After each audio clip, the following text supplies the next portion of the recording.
ವೀಕ್ಷಕರೇ ನಮಸ್ಕಾರ. ರೋಹಿತ್ ಶರ್ಮಾ ಅವರ ಶಿಡ್ಲಬ್ಬರಕ್ಕೆ ತತ್ತರಿಸಿದ ಬಾಂಗ್ಲಾದೇಶ. ಇನ್ನು ವೀಕ್ಷಕರೇ, ರೋಹಿತ್ ಶರ್ಮಾ ಅವರು ಸ್ಫೋಟಕ ಶತಕ ಬಾರಿಸುವ ಮೂಲಕ ನಿರ್ಮಿಸಿದರು ವಿಶ್ವ ದಾಖಲೆಯ. ಅದೇ ರೀತಿಯಾಗಿ ಸೋತಿರುವ ಪಂದ್ಯವನ್ನು ಗೆದ್ದಿತು ಭಾರತ ತಂಡ. ವೀಕ್ಷಕರೇ, ಈ ವಿಡಿಯೋದ ಸಂಪೂರ್ಣ ಅಪ್ಡೇಟ್ಸ್ ಬಗ್ಗೆ ತಿಳಿದುಕ್ಕಿಂತ ಮುಂಚಿತವಾಗಿ ಟೀಮ್ ಇಂಡಿಯಾ ತಂಡದ ನಾಯಕನ ಪ್ರದರ್ಶನಕ್ಕೆ ದಯವಿಟ್ಟು ಈಗಲೇ ವಿಡಿಯೋಗೊಂದು ಲೈಕ್ನ ವ್ಯಕ್ತಪಡಿಸಿ. ಹಾಗೆ ವೀಕ್ಷಕರೇ, ಈ ಒಂದು ಚಾಂಪಿಯನ್ಸ್ ಟ್ರೋಫಿಯ ಪಂದ್ಯಾವಳಿಯಲ್ಲಿ ಭಾರತ ತಂಡವು ಗೆದ್ದು ಬೀಗುತ್ತದೆ ಅಂದರೆ ದಯವಿಟ್ಟು ಎಸ್ ಎಂದು ಟೈಪ್ನ ಮಾಡಿ, ಇಲ್ಲವೆಂದಲ್ಲಿ ನೋ ಎಂದು ಟೈಪ್ನ ಮಾಡಿ ನಿಮ್ಮ ಅತ್ಯಮೂಲ್ಯವಾದ ಕಾಮೆಂಟ್ಸ್ಗಳನ್ನು ತಿಳಿಸಿ. ಮತ್ತು ಇದೇ ರೀತಿ ಸ್ಪೋರ್ಟ್ಸ್ ಮಾಹಿತಿಗಾಗಿ ದಯವಿಟ್ಟು ವೀಕ್ಷಕರೇ ನಮ್ಮ ಚಾನಲ್ನ ಈಗಲೇ ಸಬ್ಸ್ಕ್ರೈಬ್ ಮಾಡಿಕೊಂಡು ಆಲ್ ನೋಟಿಫಿಕೇಶನ್ನ ಆನ್ ಮಾಡಿಕೊಳ್ಳಿ. ಹಾಗೆ ತಕ್ಷಣದ ಮಾಹಿತಿಗಾಗಿ ನಮ್ಮ ಟೆಲಿಗ್ರಾಮ್ ಚಾನಲ್ ಕೂಡ ಜಾಯ್ನ್ ಆಗಬಹುದು. ವೀಕ್ಷಕರೇ, ಇಂದು ನಡೆದಂಥ ಪಂದ್ಯದಲ್ಲಿ ಟೀಮ್ ಇಂಡಿಯಾ ತಂಡದ ನಾಯಕನಾಗಿರುವ ರೋಹಿತ್ ಶರ್ಮಾ ಅವರು ಸ್ಫೋಟಕವಾದ ಶತಕ ಬಾರಿಸಿ ಸೋತಿರುವಂಥ ಪಂದ್ಯವನ್ನು ಭಾರತ ತಂಡಕ್ಕೆ ಗೆಲ್ಲಿಸಿಕೊಟ್ಟರು. ವೀಕ್ಷಕರೇ, ಈ ಒಂದು ಸ್ಕೋರ್ ಕಾರ್ಡ್ ಬಗ್ಗೆ ತಿಳಿದುಕ್ಕಿಂತ ಮುಂಚಿತವಾಗಿ ಈ ಒಂದು ICC ಚಾಂಪಿಯನ್ಸ್ ಟ್ರೋಫಿಯ ಬಗ್ಗೆ ತಿಳಿದುಕೊಳ್ಳೋಣ ಬನ್ನಿ.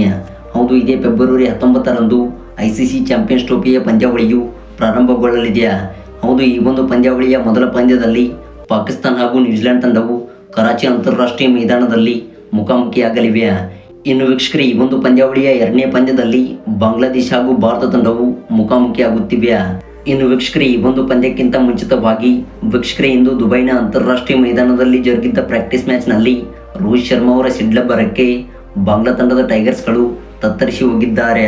ಇನ್ನು ವೀಕ್ಷಕರೇ, ಸೋತಿರುವಂಥ ಪಂದ್ಯವನ್ನು ಭಾರತ ತಂಡವು ವಾರ್ಮಪ್ ಪಂದ್ಯದಲ್ಲಿ ಗೆದ್ದು ಬೀಗಿ ವಿಶ್ವ ದಾಖಲೆ ನಿರ್ಮಿಸಿತು. ವೀಕ್ಷಕರೇ, ಈ ಒಂದು ಪಂದ್ಯದ ಸ್ಕೋರ್ ಕಾರ್ಡ್ ಇಲ್ಲಿದೆ. ಹೌದು, ಈ ಒಂದು ವಾರ್ಮಪ್ ಪಂದ್ಯದಲ್ಲಿ ಟಾಸ್ ಗೆದ್ದಂಥ ಬಾಂಗ್ಲಾದೇಶ ತಂಡವು ಮೊದಲು ಬ್ಯಾಟಿಂಗ್ ಆಯ್ದುಕೊಂಡಿತು. ಇನ್ನು ವೀಕ್ಷಕರೇ, ಬ್ಯಾಟಿಂಗ್ ಮಾಡಿದ ಬಾಂಗ್ಲಾದೇಶ ತಂಡವು 50 ಓವರ್ಸ್ ಕಡೆಗೆ 320 ರನ್ಸ್ ಕಲೆ ಹಾಕುವ ಮೂಲಕ ಬೃಹತ್ ಮೊತ್ತದ ಟಾರ್ಗೆಟ್ ಟೀಮ್ ಇಂಡಿಯಾ ತಂಡಕ್ಕೆ ಕೊಟ್ಟಿತ್ತು. ಹೌದು, ಬಾಂಗ್ಲಾ ತಂಡದ ಪರವಾಗಿ ನಜೀಮುಲ್ಲಾ ಹುಸೇನ್ ಶಾಂಟೋ ಅವರು 70 ರನ್ ಗಳಿಸಿದರೆ ಹೃದಯ್ ಅವರು 76 ರನ್ ಗಳಿಸಿದರು. ಇನ್ನು ವೀಕ್ಷಕರೇ, ಅನುಭವಿ ಆಟಗಾರರಾಗಿರುವ ಮೊಹಮ್ಮದುಲ್ಲಾ ಅವರು ಸ್ಫೋಟಕವಾಗಿ 65 ರನ್ ಬಾರಿಸುವ ಮೂಲಕ ಬಾಂಗ್ಲಾದೇಶ ತಂಡದ ಮೊತ್ತವನ್ನು 320ಕ್ಕೆ ತಂದಿಟ್ಟರು. ಇನ್ನು ವೀಕ್ಷಕರೇ, ಈ ಒಂದು ಗುರಿಯನ್ನು ಬೆನ್ನಟ್ಟಿದ್ದ ಭಾರತ ತಂಡವು 48.3 ಓವರ್ಸ್ಗಳಿಗೆ ಈ ಒಂದು ಮೊತ್ತವನ್ನು ಚೇಂಜ್ ಮಾಡಿ ಹಾಕಿದೆ. ಹೌದು, ಭಾರತ ತಂಡದ ಪರವಾಗಿ ರೋಹಿತ್ ಶರ್ಮಾ ಅವರು ಸ್ಫೋಟಕವಾದ ಶತಕ ಬಾರಿಸುವ ಮೂಲಕ ಸೋಲುವಂಥ ಪಂದ್ಯವನ್ನು ಗೆಲ್ಲಿಸಿಕೊಟ್ಟರು. ವೀಕ್ಷಕರೇ, ಈ ಒಂದು ಪ್ರಾಕ್ಟೀಸ್ ಮ್ಯಾಚ್ನಲ್ಲಿ ರೋಹಿತ್ ಶರ್ಮಾ ಅವರು ಆಡಿದಂಥ 65 ಎಸೆತಗಳಲ್ಲಿ ಸ್ಫೋಟಕವಾಗಿ 143 ರನ್ ಸಿಡಿಸುವ ಮೂಲಕ ಈ ಒಂದು ಪಂದ್ಯದಲ್ಲಿ ಆಸರೆಯಾದರು.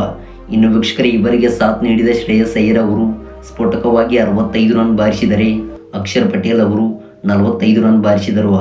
ಇನ್ನು ಚಾಂಪಿಯನ್ಸ್ ಟ್ರೋಫಿಯ ಮೊದಲ ಪಂದ್ಯಕ್ಕಿಂತ ಮುಂಚಿತವಾಗಿ ಇದೀಗ ವಾರ್ಮಪ್ ಪಂದ್ಯದಲ್ಲೇ ಭಾರತ ತಂಡವು ಭರ್ಜರಿಯಾಗಿ ಗೆದ್ದು ಬೀಗಿದೆ.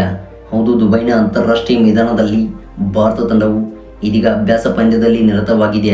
ಮತ್ತು ಇವತ್ತು ಆಡಿದಂಥ ವಾರ್ಮಪ್ ಪಂದ್ಯದಲ್ಲಿ ರೋಹಿತ್ ಶರ್ಮಾ ಅವರ ಪ್ರದರ್ಶನಕ್ಕೆ ದಯವಿಟ್ಟು ಕಾಮೆಂಟ್ ಬಾಕ್ಸಲ್ಲಿ ಪ್ರತಿಯೊಬ್ಬರೂ ಕೂಡ ರೋಹಿತ್ ಶರ್ಮಾ ಎಂದು ಟೈಪ್ನ ಮಾಡುವ ಮೂಲಕ ನಿಮ್ಮ ಅತ್ಯಮೂಲ್ಯವಾದ ಕಾಮೆಂಟ್ಸ್ಗಳನ್ನು ತಿಳಿಸಿ. ವೀಕ್ಷಕರೇ, ಇದಾಗಿತ್ತು ಪ್ರಾಕ್ಟೀಸ್ ಮ್ಯಾಚ್ನ ಫುಲ್ ಅಪ್ಡೇಟ್ಸ್.